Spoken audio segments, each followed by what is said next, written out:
रात के 10 बजे घर का शयन कक्ष। राघव राघव दरवाजा खोलो, चिल्लाते हुए भैया ने दरवाजा खटखटाया। उनकी सांस बहुत तेज चल रही थी। माधवी ने राघव को जगाते हुए कहा, लगता है कोई दरवाजे पर है, चलो न देखो। पर राघव गहरी नींद में था। उसने माधवी की बात को टालते हुए कहा, कोई सपना देखा होगा तुमने, इतनी रात को कौन यहां आएगा, सो जाओ। पर माधवी को अब भी दरवाजे के खटखटाने की आवाज सुनाई दे रही थी। उसने राघव को जोर देते हुए उठाया और दरवाजे पर साथ चलने को कहा। राघव व माधवी दोनों ने मोबाइल का टार्च चलाया और कमरे से बाहर निकलकर मेन गेट की तरफ जाने लगे। बाहर से बादलों की गड़गड़ाहट के साथ तेज बारिश की आवाज आ रही थी। राघव तो नींद में चल रहा था। उसने एक बार फिर माधवी को समझाया कि इतनी बारिश में इस जगह कौन आएगा, पर माधवी ने कहा कि जब उठकर बरामदे में आ ही गए हैं तो दरवाजे तक जाकर देख ही लेते हैं। दोनों हाथ में टार्च लिए दरवाजे की तरफ बढ़े जा रहे थे। तभी अचानक बरामदे की दीवार पर टंगी राघव और माधवी की तस्वीर जोर से नीचे गिरी। राघव की नींद छू मंतर हो गई। वो 2 फीट तक उछल गया। माधवी ने राघव का हाथ पकड़ रखा था क्योंकि उसे अंधेरे से बहुत डर लगता था। वो छिटक कर दूर गिरी। माधवी, राघव क्या हुआ? राघव, कुछ नहीं। ये अभी आवाज कैसी थी? माधवी, पता नहीं, लगता है कुछ टूटने की आवाज थी। राघव, क्या? माधवी, चलो देखते हैं, पर मुझे पता नहीं तुम इतना अधिक डरते हो। राघव, नहीं, वो तो मैं अभी नींद में था इसलिए। राघव ने माधवी को उठाते हुए कहा। फिर दोनों दरवाजे की ओर बढ़ने लगे। तभी माधवी की नजर तस्वीर पर पड़ी जो टूट चुकी थी और उसका कांच चारों तरफ फैल गया था। माधवी ने राघव को संभल कर चलने को कहा। दोनों दरवाजे के पास पहुंच चुके थे। राघव ने दरवाजे के होल से देखा तो उसे कोई नहीं दिखाई दिया। माधवी, लगता है तुम्हें सच में भ्रम हुआ था।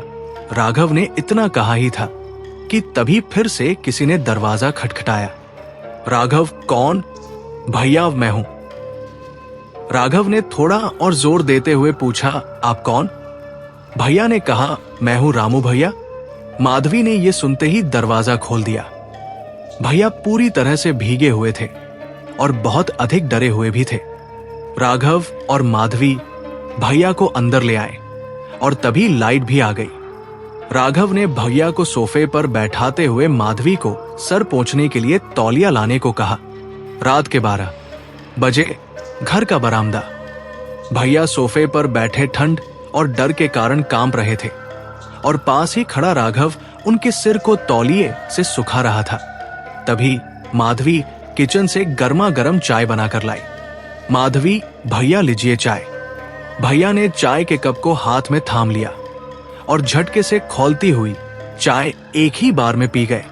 राघव व माधवी दोनों भैया को आश्चर्यचकित होकर देखते रहे। राघव और माधवी हैरान थे कि आखिर भैया कहां से इतनी रात को भीगते हुए यहां पहुंचे हैं, क्योंकि ये जगह तो एकदम सुनसान है। यहां तो शाम होने के बाद पक्षी भी पर नहीं मारते, फिर भैया कैसे यहां? राघव और माधवी इस सोच में डूबे ही हुए थे कि भैया ने अचानक ही चाय के कप को जमीन पर फेंक दिया और कप के 10 टुकड़े हो गए। भैया जोर जोर से चीखने लगे, भागो, मारो, मार, भाग। और सोफे पर दोनों पांव ऊपर रख बड़ी बड़ी आंखों से पूरे घर को भांपने लगे, मानो जैसे किसी अपरिचित जगह पर आ गए हों। माधवी तो पहले से ही डरी हुई थी और भैया की इन हरकतों को देखकर वो और भी सहम गई। राघव लगातार भैया को समझाते जा रहा था कि भैया, आप ये क्या कर रहे हैं? राघव ने भैया को समझाते हुए जैसे ही पास जाने लगा, अचानक ही भैया ने एक छलांग मारी और राघव को नीचे गिरा उसके सीने पर जा चढ़े। माधवी डरी सहमी एक कोने में जा खड़ी हुई थी, पर जैसे ही भैया राघव को गिराकर उसके ऊपर चढ़े, वो दौड़कर राघव के पास आई और भैया को पीछे की ओर ढकेल दिया, जिससे भैया बगल में ही रखे अलमारी से जा टकराए और माथे से खून निकलने लगा। राघव अपने को संभालते हुए खड़ा हुआ और माधवी को भी पास ही रखी छोटी कुर्सी में बैठाया। क्योंकि माधवी इस घटना को देखकर बहुत ही डर गई थी। राघव माधवी को कुर्सी पर बैठाने के बाद डरते हुए फिर भैया की ओर बढ़ा, पर इस बार भैया ने कोई प्रतिक्रिया व्यक्त नहीं की। उनके माथे से खून निकल रहा था, जिसे देख राघव और अधिक घबरा गया। दौड़कर भैया को उठाया और उनके चेहरे पर पानी का छिड़काव किया, जिससे भैया को होश आने लगा। पर इस बार भैया उतने उग्र नहीं लग रहे थे। भैया ने बेहोशी की हालत में ही राघव से पूछा, अभी यहां क्या हुआ था? राघव की डर के कारण आवाज तक बाहर नहीं आ रही थी। उसने अपने को संभालते हुए भैया को कहा, कुछ नहीं। भैया ऐसा व्यवहार कर रहे थे जैसे कि वो अभी कुछ देर पहले हुई घटना को भूल चुके हों। राघव को कुछ समझ में नहीं आ रहा था। उसने भैया को उठाकर सोफे पर लिटा दिया। भैया अब भी बेहोशी की हालत में ही थे। राघव भैया को लिटाने के बाद माधवी की तरफ गया। माधवी डरी सहमी कुर्सी पर बैठी रो रही थी। राघव माधवी के पास आया और उसके हाथ पर हाथ धर उसे समझाने लगा, पर राघव को भी कुछ समझ में नहीं आ रहा था कि ये सब क्या हो रहा है। माधवी और राघव कुछ देर तक वहीं बैठे रहे। फिर राघव अंदर जाकर कुछ दवाइयां व पट्टी लेकर आया। उसने भैया के सिर के घाव को साफ किया तथा पट्टी बांधी। तब तक माधवी भी अपने को संभाल चुकी भी। वो भी अंदर जाकर कुछ काढ़ा और अपनी मां की दी हुई एक ताबीज लाई। ताबीज को उसने भैया के पास ही सोफे पर रख दिया। भैया के दोबारा बेहोश होने के बाद होश ही नहीं आया था। माधवी और राघव दोनों बहुत चिंता में थे कि अब क्या किया जाए, किसे बुलाया जाए। राघव और माधवी ने जहां घर लिया था उसके 1 से 2 किलोमीटर के दायरे में कोई नहीं रहता था। यहां अमीर लोगों के बंगले थे जिनमें कोई नहीं रहता था, क्योंकि सभी लोग विदेशों में रहते थे।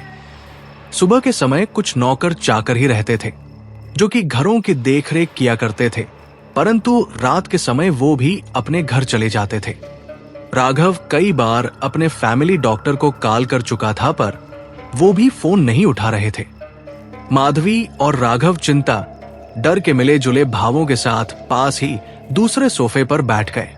माधवी, भैया को अभी इतनी रात को यहां नहीं आना चाहिए था। राघव, क्यों? माधवी, क्या तुम्हें नहीं पता?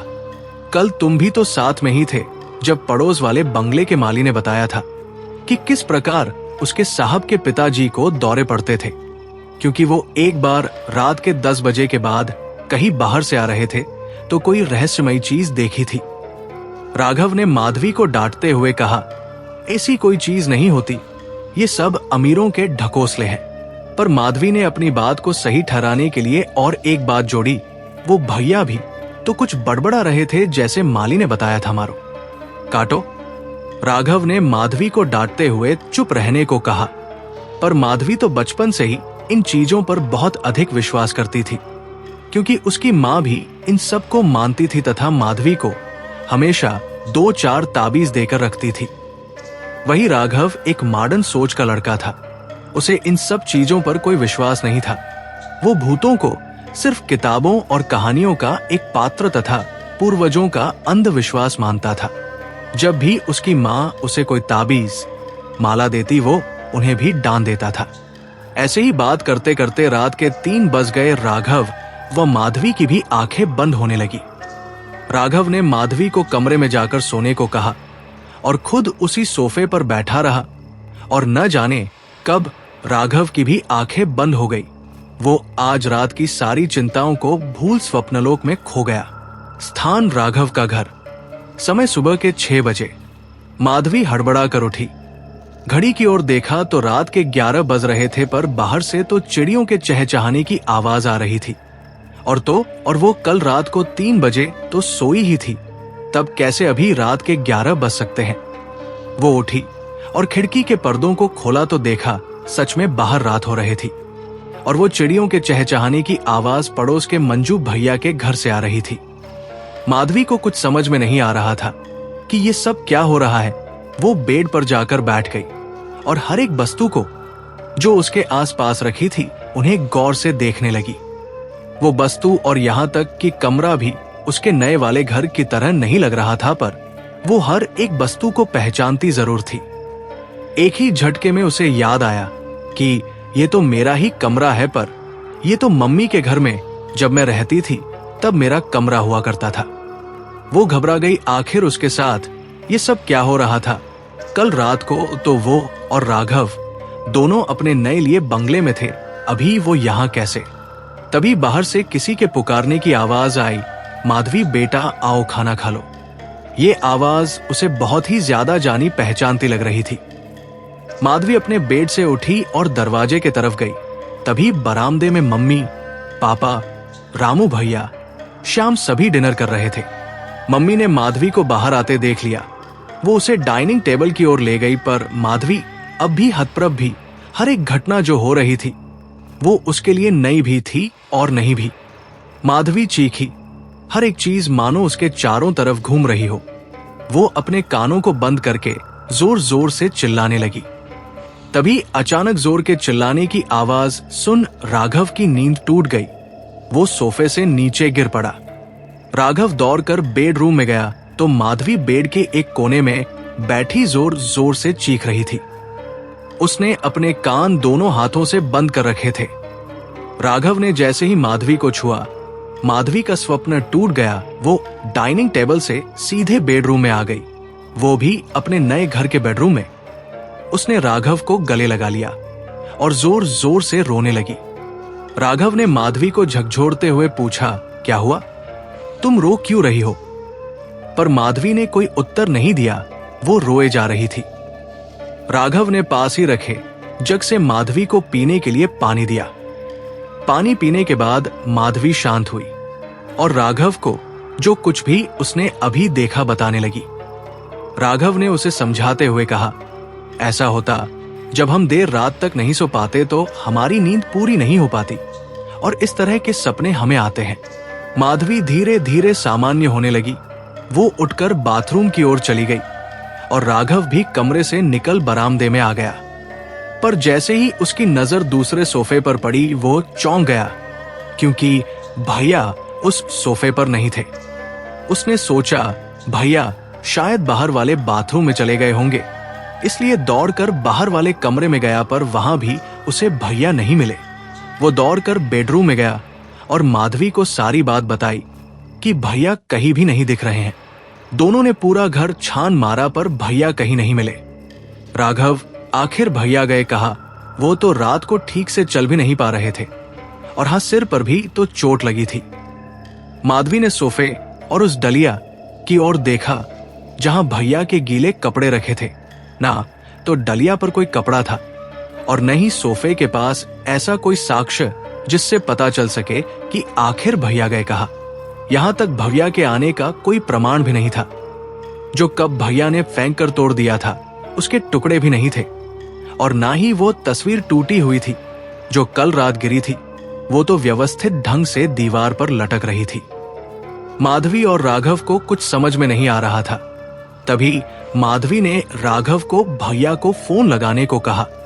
राघव ने कई बार फोन लगाया पर भैया ने नहीं उठाया। तब माधवी ने अपनी मां को कॉल किया। Madhavi, hello. Mummy, mummy hello Madhavi, कैसी हो? माधवी, श्यामू भैया कहाँ हैं? और तभी उधर से कॉल कट हो गई। उसके बाद माधवी ने कई बार फोन लगाने का प्रयास किया पर मम्मी का फोन बंद आ रहा था। सुबह से शाम होने को आ रही थी पर अभी तक भैया का कुछ पता नहीं चला था। राघव और माधवी काफी परेशान हो चुके थे। राघव ने तो हजारों बार भैया को कॉल किया पर भैया का फोन सुबह से ही बंद आ रहा था। शाम के 4 बजे पुलिस स्टेशन जाते समय माधवी और राघव ने आखिरकार पुलिस के पास जाने का फैसला किया और दोनों शाम के करीब 4 बजे पुलिस स्टेशन जाने के लिए घर से निकले। राघव के घर से करीब आधा किलोमीटर की दूरी पर मेन रोड थी जहां से गाड़ियां मिलती थी। दोनों पैदल ही मेन रोड की ओर जाने लगे। तभी रास्ते में उन्हें एक पैसे वाला पर्स दिखाई दिया। माधवी उसे देखते ही पहचान गई। ये पर्स तो भैया का है। राघव को दिखाते हुए माधवी ने राघव को कहा।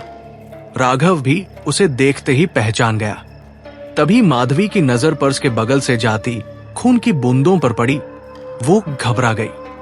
राघव और माधवी दोनों ने उन खून की बूंदों का पीछा किया और करीब 10 मिनट के बाद वो अपने घर के पीछे खाली पड़ी जगह पर पहुंच गए। दोनों ने वहां चारों ओर देखा पर उन्हें कुछ नहीं दिखाई पड़ा और खून की बूंदें भी अब मिट चुकी थे। उन्हें अब कुछ समझ नहीं आ रहा था कि क्या किया जाए और कहां जाया जाए। तभी उन्हें पास के गड्ढे से किसी के करहाने की आवाज सुनाई दी। दोनों दौड़कर गड्ढे के पास पहुंचे। गड्ढे के अंदर झांकते ही राघव ने देखा कि भैया गड्ढे में खून से लथपथ हो कराह रहे थे। उनका सारा शरीर चोटिल था। भैया अपने आप को हिला भी नहीं पा रहे थे। वो बेहोशी की हालत में थे। माधवी भैया को ऐसी हालत में देख जोर जोर से रोने लगी। रोने की आवाज सुन पास के घरों में काम कर रहे नौकर भी दौड़कर वहां पहुंच गए। सभी ने मिलकर भैया को गड्ढे से बाहर निकाला और अस्पताल ले गए। शाम के 5 बजे अस्पताल में राघव भैया को एम्बुलेंस से अस्पताल ले गया और माधवी अपनी मम्मी के घर चली गई, क्योंकि सुबह से न जाने कितने कॉल करने के बाद भी मम्मी और पापा ने फोन नहीं उठाया था। माधवी अपने घर वालों को लेकर कर अस्पताल पहुंची, तब तक राघव भैया को अस्पताल में भर्ती करा चुका था। भैया की हालत नाजुक थी। रात के 10 बजे करीब 5 घंटे के इलाज के बाद डॉक्टर ने आकर बताया कि भैया की हालत अब अच्छी है, अब वो खतरे से बाहर है। तब जाकर राघव और माधवी के जान में जान आई, क्योंकि वो दोनों ही अस्पताल में थे। मम्मी और पापा घर चले गए थे, क्योंकि दोनों को जब से भैया की ऐसी हालत का पता चला था वो अपने को संभाल नहीं पा रहे थे, इसलिए राघव ने उन्हें घर पहुंचा दिया था। दोनों इमरजेंसी वार्ड के बाहर रखी टेबल पर बैठे थे और अब तक हुई सारी घटना के बारे में सोच रहे थे। उन्हें कुछ समझ में नहीं आ रहा था कि भैया कैसे रात को घर से बाहर गए और आखिर उनके साथ हुआ क्या था। ये सोचते सोचते रात के 2 बज गए थे और टेबल पर ही टिक कर दोनों ने अपनी आंखें बंद कर ली और न जाने उन्हें कब नींद आ गई। सुबह 6 बजे श्याम सुबह सुबह ही अस्पताल पहुंच गया, क्योंकि कल शाम जब उसे ये खबर मिली तो वो शहर से बाहर था और तभी शहर आने के लिए निकल चुका था, पर शहर आते आते उसे सुबह हो गई। वो दौड़ता हुआ इमरजेंसी वार्ड के पास पहुंचा और वही सामने रखी टेबल पर सो रहे राघव और माधवी को उसने जगाया।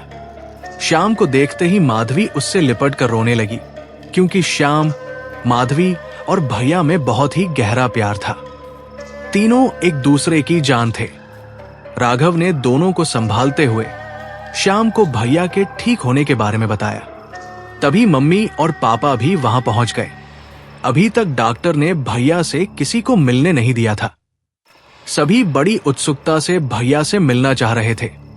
राघव ये पूछने के लिए कि क्या वो लोग भैया से मिल सकते हैं, डॉक्टर के केबिन की ओर चला गया।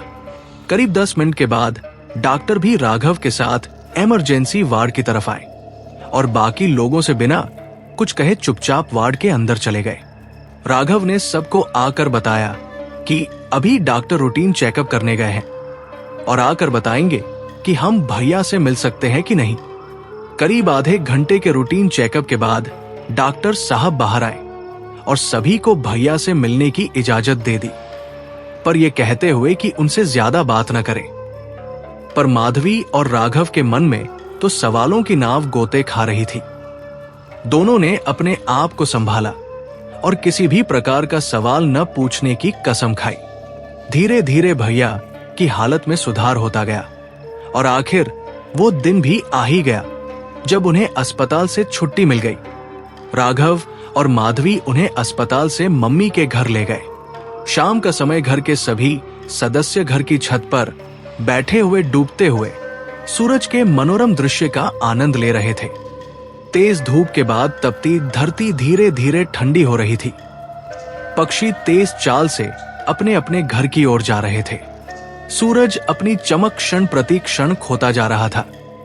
तभी किचन से मम्मी और माधवी एक बड़ी सी ट्रे में आलू के पकोड़े और चाय बनाकर ले आई।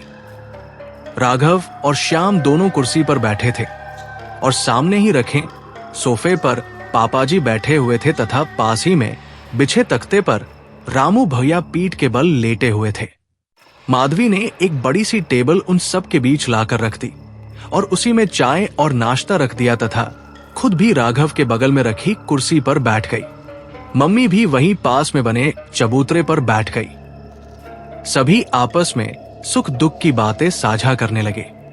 तभी माधवी ने अपने मन में उठे सवालों के भंवर को मंद करते हुए एक प्रश्न पूछा कि भैया उस रात वहां कैसे पहुंचे। इस प्रश्न के उत्तर जानने की इच्छा तो सभी के मन में थी, पर डॉक्टर साहब ने जब कहा था कि कोई भैया से कोई ऐसा प्रश्न न पूछे जिससे उनको गहरा आघात लगे, तब से किसी ने उस दिन की घटना के बारे में चर्चा तक नहीं की थी। पर अब भैया धीरे धीरे ठीक होते जा रहे थे, इसलिए आज माधवी ने भैया से पूछ ही लिया। राघव, श्याम सभी बड़ी ही उत्सुकता से भैया के जवाब को सुनना चाह रहे थे। भैया से जैसे ही उस दिन के बारे में पूछा गया, वो थोड़ा असहज हुए। उनके चेहरे का रंग उड़ सा गया। वो घबरा और अंदर से डर भी गए। 6 महीने बाद रामू भैया के साथ उस दिन रहस्य की खोज में गए लोगों में से अधिकांश लोग मिल गए थे, पर अभी भी 2 लोगों की कोई खबर नहीं थी। पैरानॉर्मल एक्टिविटीज पर नजर रखने वाली संस्था अपने कर्मचारियों की खोज के लिए सारे पैंतरे आजमा चुकी थी, पर उन 2 लोगों का अभी तक कुछ पता नहीं चला था। रॉबर्ट डिकोस्टा, जो इस संस्था के ओनर थे, एक दिन अपनी गाड़ी से कहीं जा रहे थे कि तभी उन्हें रास्ते में शहर की एक ट्रैफिक लाइट पर उन्हीं 2 लोगों में से एक आदमी भीख मांगते हुए दिखाई दिया। उसके दाढ़ी और बाल बहुत अधिक बढ़ गए थे। चेहरे पर पुरानी चोट के निशान थे। वो अपने पैरों पर नहीं बल्कि शरीर को हाथों के सहारे घसीट कर चल रहा था। डिकोस्टा ने पहली नजर में उस पर ध्यान नहीं दिया, पर जब गौर से देखा तो उन्हें वो आदमी अमित की तरह दिखाई दिया, जो उस बंगले से 6 महीने पहले गायब हुआ था। उन्होंने उस आदमी को अपने गाड़ी में बैठाया और सीधे अस्पताल ले गए, जहां उसका इलाज शुरू किया गया। चेहरे पर चोट के निशान कुछ महीने पुराने थे, जो शायद उसी बंगले में खोज के दौरान लगे थे। उसकी दाढ़ी और सिर से बाल हटाए गए। सिर पर भी चोट के निशान थे, जिनका इलाज किया गया था। टांके के निशान स्पष्ट दिखाई दे रहे थे। महीने भर उस आदमी का अस्पताल में इलाज किया गया। इलाज के दौरान कई बार वो नियंत्रण से बाहर हो जाता था। उसने अपने ही हाथों से शरीर पर कई घाव बना लिए थे। उसकी दिमागी हालत अस्थिर हो गई थी। डॉक्टर ने जांच करके बताया कि उस आदमी को ड्रग्स की आदत पड़ गई थी, जो उसे पिछले कई महीनों से लगातार दी जा रही थी। उसी ड्रग के कारण वो इतना अस्थिर हो गया थी। इसके अलावा उसके पांव को किसी ने जानबूझकर तोड़ा था और फिर इलाज भी नहीं किया, जिससे उसके पैरों की हड्डियां कमजोर हो गई थी। डॉक्टर ने यह भी बताया कि चेहरे और सिर के चोट के निशान ज्यादा पुराने थे, जबकि पैर के चोट के निशान उनकी अपेक्षा ताजा थे। इस मामले में डिकोस्टा ने अपने कमिश्नर दोस्त मुरली की मदद ली। मुरली के आदेश पर पुलिस ने उस ट्रैफिक लाइट के आसपास के इलाके में छानबीन शुरू कर दी। उस आदमी के बारे में हर एक भिखारी से पूछा, पर किसी से कोई पुख्ता सबूत हाथ नहीं लगा। एक दिन पुलिस उसी ट्रैफिक लाइट पर खड़े भिखारियों पूछताछ कर रही थी कि तभी वहां एक आदमी आया, जिसका पहनावा राउडी की तरह था। उसको देखते ही सारे भिखारी असहज हो गए। तुम्हारा नाम क्या है? पुलिस इंस्पेक्टर ने उसे अपने पास बुलाते हुए पूछा। अपुन का नाम संजू है। साहब, आप लोग इधर क्या कर रहे हैं? ये अपुन का इलाका है और अपुन को इधर कोई मगजमारी नहीं चाहिए। वो नशे में था। पुलिस के खबरी ने भी संजू नाम ऐसे ही किसी आदमी के बारे में खबर दी थी, जो इस इलाके में लोगों से भीख मंगवाता था। वो लोग उसे उठाकर थाने ले आए। घंटे भर बाद जब उसे होश आया तो वो पुलिस से घिरा हुआ था। नमस्कार साहब, आप लोग इधर, कहा होते तो अपुन आ जाता। आप लोग क्यों तकलीफ किया? हवलदार ने उसे झन्नाटेदार तमाचा लगाया। वो सिर से लेकर पांव तक झन्ना गया। उसने चारों तरफ ध्यान से देखा। वो थाने में था। इंस्पेक्टर ने उसे दीपक की तस्वीर दिखाते हुए पूछा, इस आदमी को देखा है कहीं? नहीं मालिक, अपुन का धंधा भिखारियों का है। इन सूट बूट पहने मालिकों से अपुन को क्या मतलब? हवलदार ने उसे फिर से झकझोरते हुए पूछा, ध्यान से देख। अब इंस्पेक्टर ने उसे अमित की तस्वीर दिखाई। तस्वीर को देखते ही वो पहचान गया, ये तो अपुन का ही आदमी है, इसका नाम। हाँ मन्नू, इसके पास इतने अच्छे सूट बूट कहां से आए? हेयर स्टाइल भी बढ़िया है। तभी उसे कुछ और याद आया। उसने इंस्पेक्टर से पहली तस्वीर दिखने को कहा, अरे ये तो गुरु है। साला मुझे पता था कि ये लोग पैसे छुपा कर रखते हैं।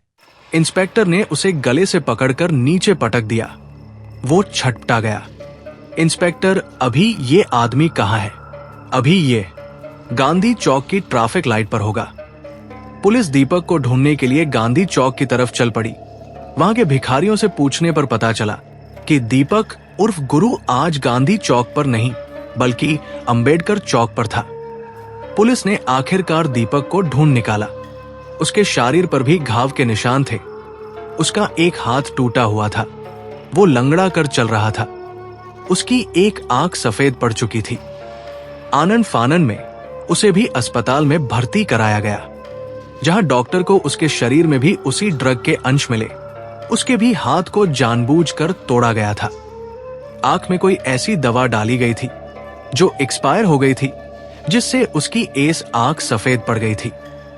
बाकी सिर और चेहरे के चोट के निशान पुराने थे, जिनका इलाज किया गया था। पुलिस ने संजू की अच्छी खासी खातिरदारी की। उसने मार की डर से सारे राज खोल दिए। वो शहर के एक बिजनेस टाइकून दिवाकर के कहने पर लोगों से भीख मंगवाता था। उस तक आदमियों को दिवाकर ही पहुंचाता था। उसने बताया कि उसके पास जो आदमी आते थे वो पहले से ही लंगड़े लूले होते थे। उसकी जिम्मेदारी सिर्फ उन आदमियों पर नजर रखने और शाम तक जो कुछ वो कमाते उसे इकट्ठा करने की होती थी। फिर देर रात को दिवाकर आकर उससे सारे पैसे ले जाता था। ड्रग्स के बारे में पूछने पर उसने कहा कि उसको इसके बारे में कुछ नहीं पता, पर रात को दिवाकर लोगों को दवाइयां देता था। वो दवाई होती थी या ड्रग, ये वो नहीं जानता। मुरली ने संजू के बयान और उससे मिले सबूतों के आधार पर दिवाकर के खिलाफ अरेस्ट वारंट जारी किया।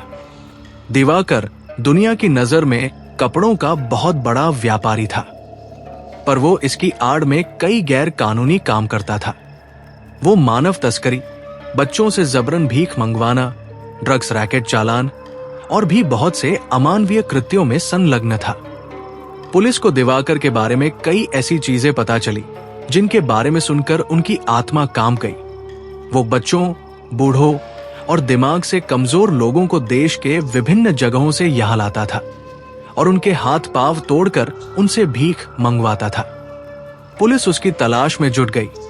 शहर का चप्पा छान लिया, पर उसका कुछ पता नहीं चला।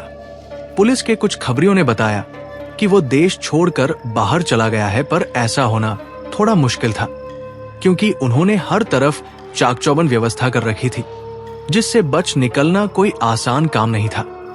एक दिन पुलिस को दिवाकर के बारे में खबर मिली कि वो जवाहर चाल में किसी पुष्कर के घर में छिपा हुआ है। पुलिस दस्ता तुरंत ही वहां पहुंच गया। चाल को चारों तरफ से घेर लिया गया। पुलिस को खबर मिली थी कि दिवाकर के पास हथियार भी थे, जिससे वो चाल के लोगों को बंधक बना सकता था। पर पुलिस ने बड़ी चालाकी से दिवाकर को धर दबोचा। उसे कड़ी निगरानी के साथ थाने लाया गया। पुलिस ने जब उसे डराया, धमकाया, तब वो भी टूट गया और बताना शुरू किया, मैं दिवाकर सिंधुपति, मेरा टेक्सटाइल का बिजनेस है। ये कहते हुए दिवाकर रुक गया। हवलदार ने सख्ती दिखाई और एक लाठी उसकी पीठ पर जोर से दे मारी। वो कराह उठा। उसकी चीख की आवाज उस अंधेरे कमरे में गूंज उठी। उसने पुलिस को आगे बताया कि वो अपने इस बिजनेस की आड़ में ह्यूमन ट्रैफिकिंग, मनी लॉन्ड्रिंग, लोगों से जबरन भीख मंगवाने जैसे काम करता था। वो बच्चे, बूढ़े और दिमाग से कमजोर लोगों को बाहर से यहां लाता था और उनके हाथ पांव तोड़कर उनसे भीख मंगवाता था। पुलिस ने दिवाकर द्वारा बताए ठिकानों पर छापा मारा, जहां से उन्हें बड़ी संख्या में बच्चे, बूढ़े और दिव्यांग लोग बद से बदतर हालात में मिले। किसी का हाथ नहीं था तो किसी का पैर टूटा हुआ था। उन सभी का माइंड वाश कर दिया गया था। उन लोगों को ना तो अपना नाम याद था और ना ही अपने घर एड्रेस पता था। वो सिर्फ दिवाकर जिसे वो पति कहते थे, उसे जानते थे और उसके द्वारा दिया अपना नाम मिंटू, सिंटू, गुरु याद था। रॉबर्ट ये कहते कहते भावुक हो जाते हैं और अपनी कुर्सी में बैठ जाते हैं। किसी बड़ी ऑफिस का मीटिंग रूम, जिसमें बंगले की घटना से जुड़े सारे लोग गोल मेज के चारों तरफ बैठे हुए थे। रॉबर्ट डिकोस्टा और मुरली उस गोल मेज के सामने की ओर थे। अब मुरली बताना शुरू करते हैं। दिवाकर के चंगुल में फंसे सभी लोगों को छुड़वाने के बाद पता चला कि उनमें से 3 और लोग भी ऐसे थे जो उसी बंगले से गायब हुए थे। इस बात ने दिवाकर पर संदेह को और बढ़ा दिया, पर बहुत पूछने पर भी उसने बंगले के बारे में कुछ नहीं बताया। वो यही कहता रहा कि मैं बंगले के बारे में कुछ नहीं जानता। जब उसे अमित और दीपक की तस्वीर दिखाई गई तो उसने बताया कि ये लोग मुझे शहर के बाहर अधमरी हालत में मिले थे। इनके सिर और चेहरे पर चोट के गहरे निशान थे। मैंने इनका इलाज करवाया और फिर संजू के पास पहुंचा दिया। डॉक्टर की जांच से इस बात का पता तो चल गया था कि इनकी चोट का इलाज किया गया था, पर दिवाकर के बयान से एक नई बात पता चली कि ये चोट उसने नहीं दी थी, बल्कि उन्हें ये कहीं और से लगी थी। दिवाकर धीरे धीरे रहस्य के पत्ते खोलते जा रहा था। उसने अपना जुर्म कबूल कर लिया था। उन दोनों का इलाज कराने के बाद दिवाकर ने अमित का पांव तोड़ दिया और दीपक को हाथ और पांव दोनों से अपंग कर दिया, जिससे कि वो उसके बिजनेस में सटीक बैठ सके। पुलिस ने जब उससे दीपक की आंख के बारे में पूछा तो उसने बताया कि गुरु की आंख में पहले से कोई गहरी चोट थी, जिसका मैंने कई बार इलाज किया, पर एक दिन गुरु मुझसे आंख को लेकर बहस कर रहा था तो मैंने गुस्से में आकर उसकी आंख में चूने का पानी डाल दिया, जिससे उसकी एक आंख सफेद पड़ गई। ड्रग के बारे में बताते हुए उसने कहा कि वो मार्केट में आई ड्रग को सबसे पहले वो अपने आदमियों पर ट्राई करता था, जिससे उसकी टेस्टिंग भी हो जाती थी और उन लोग उसकी लत लगने के बाद वो एक दिन भी उसके बिना नहीं रह पाते थे, जिससे वो उसे कभी भी छोड़कर जाने के बारे में सोच भी नहीं सकते थे। दिवाकर की बातों ने मानव तस्करी जैसे एक जघन्य अपराध को तो उजागर कर दिया था, पर अभी भी महल का रहस्य जैसा का तैसा बना हुआ था। राघव और माधवी के जाने के बाद वो कॉलोनी वीरान हो गई थी। भय के कारण नौकरों ने भी वहां आना जाना बंद कर दिया था। मुरली ने जहां तक संभव था अपने दोस्त रॉबर्ट की भरसक मदद की, पर उसका कानून ना तो भूत को मानता था और ना ही उन्हें पकड़ने में उसकी मदद कर सकता था। रॉबर्ट ने महल के रहस्य को उजागर करने की जिम्मेदारी अपने जिम्मे ले ली। उसने इसके लिए एक खास टीम गठित की जो रात दिन बस इसी केस की छानबीन कर रही थी। उनकी कई रातों के रज्जगा ने आज उन सभी को यहां इकट्ठा किया था। रॉबर्ट ने टीम के सभी लोगों का एक एक करके नाम लिया और वो लोग आकर अपने नियत स्थान पर बैठते गए। दोस्तों, ये कहानी यही खत्म होती है। कहानी कैसी लगी कमेंट में बताइए।